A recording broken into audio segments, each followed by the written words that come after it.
Assalamualaikum. Iya, waalaikumsalam. Woi, kesangka dulu gue aja ya. Goplen Miki, saya mau biasa saya mau antar ki. Ada teh ya pokoknya Gojek. Ngapain Gojek di? Mami. Iya. Cepat kok dah. Oh iya, tunggu Mi. Pimi mandi dulu. Butuh dulu ki, pergi mandi. Balap mau aja mandi memang ini anu. Kesangka mah. Dibilang saya mau antar kok. Iru kisah Gojek.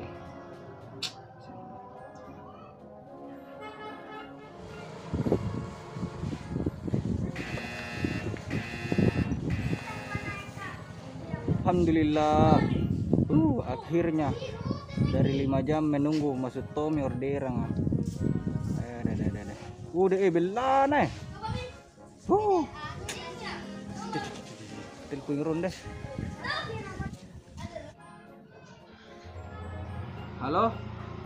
Iya, dari Gojek. Oh iya. Sesuai titik iya.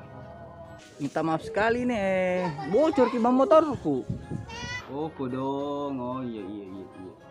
Iya bisa ki cancel gini tapi jadi cancel baik-baik gini. Iya. Gina tuh ngalasan nanya driver pe. Bilang mau ambil ki kalau anu jauh anu. Nah, itulah tadi ciri-ciri driver yang sangat malas. Jadi buat kalian teman-teman, tolong jangan seperti itu. Kalau memang tidak mau menjalankan order, matikan saja aplikasinya daripada membohongi customer sehingga customer berpindah ke tetangga sebelah. Karena tidak bisa dipungkiri ya teman-teman, bisa jadi customer berpindah aplikasi ke tetangga sebelah hanya gara-gara seperti video tadi dengan banyak alasan, katanya bannya bocor atau apalah, padahal memang drivernya yang malas ngantar kalau jarak jauh. Jadi saya sarankan teman-teman, sapu rata saja orderan jika ingin akun kalian gacor.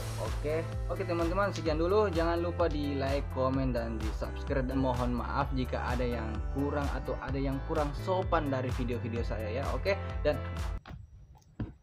ini kau dimantong ini ya. Kau tadi dapat order aku nanu cancel ki. Banyak dulu alasan nu. Bika bikin konten ini koreng, bikin konten bikin malu-malu nih. Ada tenang mantong. Koreng cerita. Oke, orang gila itu. Oke, sekian dulu. Terima kasih. Wassalamualaikum warahmatullahi wabarakatuh.